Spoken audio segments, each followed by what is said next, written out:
हम लोग डिफेक्ट के बारे में देख रहे हैं कि पेंट में क्या क्या डिफेक्ट हो सकता है जब हम लोग अगर हम लोग का इन्वायरमेंटल कंडीशन उस तरह का नहीं हो रहा है या फिर हमारे पास कुछ प्रॉब्लम और आ रहा है। अगर हम लोग का पेंट में बेस अच्छे से नहीं मिला हुआ है या फिर ड्रायर अच्छे से नहीं है तो हमारे में पेंट में क्या होता है, डिफेक्ट आ जाता है। तो हम लोग कुछ कुछ डिफेक्ट देखते हैं वो क्या क्या डिफेक्ट हो सकता है पेंट में। तो सबसे पहला हम लोग ये देख रहे हैं ब्लिस्टरिंग के बारे में। ब्लिस्टरिंग में हम लोग ये देख रहे हैं कि this defect is caused by water vapour which is trapped behind the painted surface the formation of bubbles under the film of paint occurs in this defect. इसमें हम लोग देख रहे हैं जैसे हम लोग पेंट कर रहे हैं तो पेंट करने के बाद क्या होता है कि उसमें जो ड्रायर होता है ना वो ड्रायर सूखता है, सूखने से जैसे ये प्रेशर होता है तो वो सूखता है। उसकी उसी के मतलब प्रोसेस में हम अगर ये देख लिए कि कहीं कहीं अगर जो भी पेंट में जो भी इवेपोरेशन होने के बाद जो वाटर वेपर हो रहा है वो क्या क्या होता है, कहीं कहीं पेंट में फंस जाता है। फंसने के बाद क्या होता है ना कि वो जब पेंट के पीछे वाला जो सर्फेस होता है जिस वॉल पर हम लोग पेंट करते हैं उस पेंट में वो क्या होता है, ट्रैप हो जाता है, मतलब फंस जाता है। और उससे क्या होता है ना कि वो हमारा एक डिफेक्ट कॉज कर देता है। मतलब वो क्या होता है, फ्रीजिंग के बाद पेंट वो छूट के वहाँ से निकल जाएगा। तो इस चीज़ को हम लोग कहते हैं ब्लिस्टरिंग। ब्लूम क्या होता है कि उसमें जब हम लोग पूरे पेंट को हम लोग प्रिपेयर कर लेते हैं, पूरा पेंट हम लोग पेंट कर देते हैं तो उसमें क्या होता है कि उसमें एक डल पैच जाता है। मतलब क्या होता है कि वो धब्बा धब्बा टाइप का होने लगेगा। और उसको क्या होता है कि वहाँ उससे क्या होता है कि पेंट हम लोग क्या करते हैं कि उसको हम लोग दोबारा भी पेंट करना पड़ता है। फिर it is done to it is done to defect इन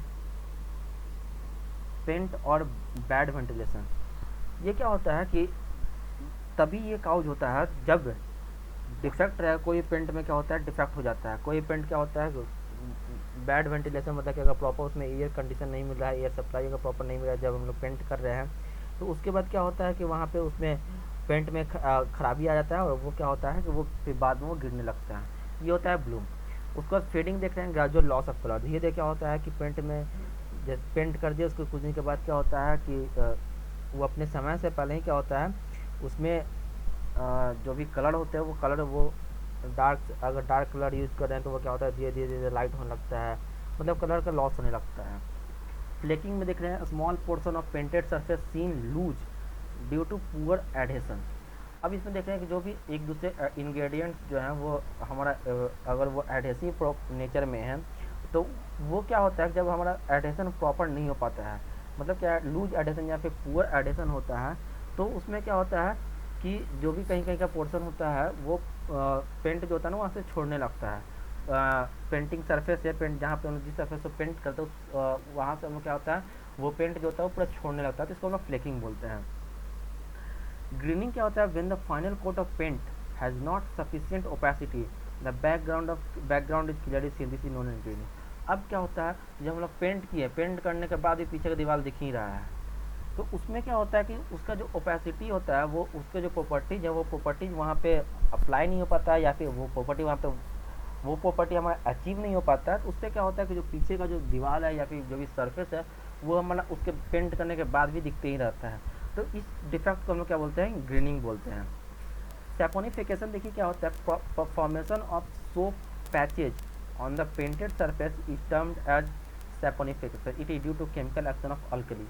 अब क्या होता है कि वहाँ पे अगर सपोज कहीं इन्वायरमेंट कंडीशन में अल्कली का अगर प्रेजेंट हो रहा है या फिर किस जिस सरफेस पर हम लोग कर रहे हैं उसमें अल्कली का प्रेजेंस है, जैसे कि अगर मान के चलते हैं कि अगर सी वाटर में हम लोग पेंट कर रहे हैं तो उसमें क्या है अल्कली भी है एसिड भी है, तो हमको क्या है ऐसा पेंट यूज करना है जो कि अल्कली को भी रजिस्ट करे, हमारा एसिड को भी रजिस्ट करे। जैसे अभी हम लोग बात किए थे इनेमल पेंट के बारे में तो उसमें हम लोग देख रहे थे कि एसिड को भी रजिस्ट करा था, अल्कली को भी रजिस्ट करा था। अगर तो फिर हम लोग ऐसा देख रहे हैं कि जहाँ पर ये रजिस्ट नहीं कर पा रहा है तो वो वहाँ पे क्या होता है कि सोप पैचेज टाइप का फॉर्मेशन हो जाता है और उस डिफेक्ट को हम लोग क्या बोलते हैं, सैपोनिफिकेशन। इसमें एक सैगिंग लिखा हुआ है, सैगिंग में देखिए लिखा हुआ है थिकली पेंटिंग ऑन वर्टिकल और इंक्लाइंड सरफेस, और रिंकलिंग लिखा हुआ है thickly painting on horizontal surface. तो ये दो टर्मिनोलॉजी होता है। अगर हम लोग वर्टिकल डायरेक्शन में अगर वर्टिकल और इंक्लाइंड डायरेक्शन में अगर इंक्लाइंड सरफेस को हम लोग पेंट कर रहे हैं तो उसको हम लोग सैगिंग बोलते हैं, और अगर हॉरिजॉन्टल डायरेक्शन में कर रहे हैं या फिर हॉरिजॉन्टल सरफेस पे कर रहे हैं तो उसको हम लोग रिंकलिंग बोलते हैं। इस होने की वजह से क्या होता है, हेयर लाइन क्रैक आता है। अब क्या उसके बाद हम लोग वार्निश के बारे में देखते हैं कि वार्निश हमारा क्या होता है। The term varnish is use to indicate the solution of resins और resinous substance prepared either in alcohol वाल और टर्पेंटाइन। अभी जो वार्निश होता है ये हमारा क्या होता है कि रेजिनस सब्सटेंस का बना हुआ रहता है। अब ये जो रेजिनस सब्सटेंस को बनाता है इसको हम लोग क्या करते हैं, अल्कोहल या फिर ऑयल या टर्पेंटाइन, ये किसी भी चीज़ में हम लोग इसको मिक्स करके बनाते हैं। अब हम लोग वार्निश बनाते क्यों हैं, तो ये क्या करता है, ये brightens the appearance of grain in would. आप अगर सपोज करें कि अगर हम लोग पेंट कर दिया, हमारे को उसमें चमक चाहिए, तो हम लोग क्या करते हैं उसमें वार्निश का यूज़ करते हैं ताकि वो जो ब्राइटनेस है ना वो ब्राइटनेस इंक्रीज कर जाए। Renders brilliancy to the painted surface. अब क्या होता है, पेंटेड सरफेस का जो अब हम लोग पेंट कर रहे हैं, हम लोग उसमें उतना अमाउंट फंसा रहे हैं, तो उसमें हम लोग देखते हैं कि हमारा उसमें ब्रिलियंसी भी आना चाहिए। तो वार्निश क्या करता है, इसमें ब्रिलियंसी लाता है। Protect the painted surface from atmospheric action. जो भी हमारा आसपास का सराउंडिंग का जो एटमॉस्फेरिक एक्शन हो रहा होता है उसको ये क्या करता है, प्रोटेक्ट करता है। Also it protects from action of atmospheric agencies. अब हम लोग ये देख रहे थे एटमॉस्फेरिक एक्शन तो कर ही रहा है, एटमॉस्फेरिक एजेंसी जो भी हमारा पानी की वजह से हो रहा है या फिर कोई वेदर की वजह से हो रहा है, ये सब की वजह से जो भी होते रहता है ना, इसको भी ये क्या होता है, रजिस्ट करता है। इसमें क्या क्या देखिए कि मिला हुआ रहता है, तो इसमें हम लोग पहले देख रहे हैं कि इसमें सबसे 3 चीज़ मिलकर बनता है, रेजिन्स है, ड्रायर्स है और सॉल्वेंट्स है।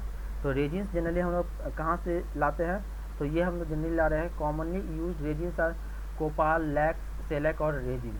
कोपाल जनरली जो वही हमारा रेजिन जनरली हम लोग देखते हैं कि जो पाइन ट्रीज होता है, पाइन ट्री से हम लोग रेजिन्स को हम लोग ऑब्टेन करते हैं। तो उसमें देखिए 3 चीज़ होता है, कोपाल होता है, लैक और सेलेक होता है और रोजिन्स होता है। जो कोपाल होता है वो हमारा हार्ड सब्सटेंस होता है, और ये क्या होता है जहाँ पे जो पाइन ट्रीज था वो हमारा पहले था लेकिन अब वो ख़त्म, वहाँ पे धंस गया है या फिर वो गिर के वहीं रह गया है, वो मिट्टी मिल चुका है, तो वहाँ से हम लोग कोपाल को ऑब्टेन करते हैं। लैक और सिलेक जो होता है obtain by exudation of some types of insects in India. जो भी कुछ कीड़े मकोड़े होते हैं उसके वजह से जो हमारा उससे जो हमारा उसके लार्वा से या फिर उसके जो भी बॉडी पार्ट से हम लोग रेजिन डेवलप करते हैं उसको हम लोग लैक और सिलेक बोलते हैं। रोजिन होता है ऑब्टेन फ्रॉम पाइन ट्री। ये जनरली बेसिकली हम लोग देखते हैं कि पाइन ट्री में हम लोग उसको अपर बार्क को हम लोग उसको हटा देते हैं और उससे हम लोग उससे हम लोग रोजिन का ऑब्टेन करते हैं। उसके बाद देखिए उसमें लिखा हुआ ड्रायर और solvent. The function of drier to isolate in drying, अभी हम लोग पहले ही पढ़े थे। सॉल्वेंट जनरली हम लोग यूज़ करते हैं मिथाइलेटेड स्पिरिट और नैप्था टर्पेंटाइन का यूज़ करते हैं। जो भी हमारा सॉल्वेंट हम लोग ऊपर में देखे थे कि सॉल्वेंट का क्या पर्पस होता है, इसको हम लोग मिलाते हैं ताकि उसका पेंटिंग जो होता है इवेंटली भी होता है और इसमें ड्यूरेबिलिटी भी आता है। मिथाइलेटेड स्पिरिट का यूज़ करते हैं, नैप्था टर्पेंटाइन का यूज़ करते हैं। अब टाइप्स ऑफ वार्निश क्या क्या है। टाइप्स ऑफ वार्निश को हम लोग ये देख रहे हैं, सबसे पहला ऑयल वार्निश है, इसका सबसे ज़्यादा डक्टिलिटी होता है और ये क्या होता है सबसे ज़्यादा हार्डेस्ट और मोस्ट सुटेबल वार्निश है, मतलब सबसे ज़्यादा अगर यूज़ कर रहे हैं तो ये हमारा ऑयल वार्निश होता है। स्लो ड्राई होता है, मतलब इसलिए क्या होता है इसका ड्यूरेबिलिटी भी बढ़ जाता है। स्पिरिट वार्निश है, इसमें हम लोग जनरली मिथाइलेटेड स्पिरिट का यूज़ करते हैं और इसमें हम लोग क्या करते हैं लैक और सेलेक को हम लोग और अलग से ऐड करते हैं। ये जनरली यूज़ किया जाता है हमारा इसके लिए किया जाता है वुडिंग सरफेस के लिए किया जाता है। टर्पेंटाइन वार्निश जो है इसमें हम लोग क्या करते हैं कि gum dammar, mastic and rosin का यूज़ करते हैं। ये सबसे मतलब कि क्विकली ड्राई हो जाता है और ये क्या करता है कि हमारा लाइट कलर देता है। वाटर वार्निश जो होता है वो उसमें हम लोग सेलेक्ट को डिजॉल्व करते हैं हॉट वाटर में और उसमें क्या करते हैं कि या फिर अमोनिया या फिर बोरैक्स या पोटास को हम लोग ऐड करते हैं और उसको हम लोग फिर उससे हम लोग वाटर वार्निश का हम लोग यूज़ करते हैं। ये जनरली क्या होता है इंटरनल वर्क के लिए यूज़ होता है ताकि अगर बाहरी में रहेगा तो सन के इफेक्ट में ये हमारा ख़राब हो जाता है। प्रोसेस ऑफ वार्निशिंग में देखते हैं कि क्या है, प्रिपरेशन ऑफ सरफेस, उसका नॉटिंग, स्टॉपिंग और फिर कोट ऑफ वार्निश करते हैं। ये 4 हमारा प्रोसेस होता है। उसका डिस्टेम्पिंग में देख रहे हैं, ये डिस्टेम्पिंग जनरली हमारा देता है स्मूथ सरफेस प्रोवाइड करने के लिए हमारा यूज़ होता है। ये क्या होता है पेंट और वार्निश में, पेंट और वार्निश के कंपेरिजन में ज़्यादा सस्ता होता है लेकिन ड्यूरेबिलिटी इसका कम होता है। एक्टिवेट्स पूरा workability prove to be unsatisfactory under damp condition. जहाँ पर हम लोग ये देख रहे हैं कि हमारा डैम्प कंडीशन होने वाला है या फिर डैम्पिंग पानी की वजह से डैम्पिंग मार रहा है तो वहाँ पे ये यूज़ नहीं हो पाता है। अब डिस्टेम्पर में यूज़ क्या क्या होता है। Distemper is composed of base, carrier, colouring pigments and size. For base the whiting और चॉक यूज, बेस के लिए हम लोग वाइटिंग और चॉक का यूज़ करते हैं और कैरियर के लिए हम लोग वाटर का यूज़ करते हैं। 1 litre of milk will cover about 10 metre of the surface. अगर हम लोग मिल्क का यूज कर रहे हैं तो वो क्या होता है कि एज अ डिस्टेम्पर अगर हम मिल्क कर रहे हैं तो वो 10 मीटर सरफेस को हम लोग कवर करते हैं। For local made distempers milk is use. अब हम देखते हैं कि यहाँ पे अगर वाइटिंग और चॉक अगर नहीं मिल रहा है तो हम लोग क्या करते हैं जनरली हम लोग मिल्क का यूज़ करते हैं। तो ये बेसिकली ये सारा कुछ पेंट का था जिसमें हम लोग आज वार्निशिंग के बारे में पढ़े हैं, रेजिन्स के बारे में पढ़े हैं, उसके बाद हम लोग क्या क्या डिफेक्ट होता है उसके बारे में पढ़े हैं।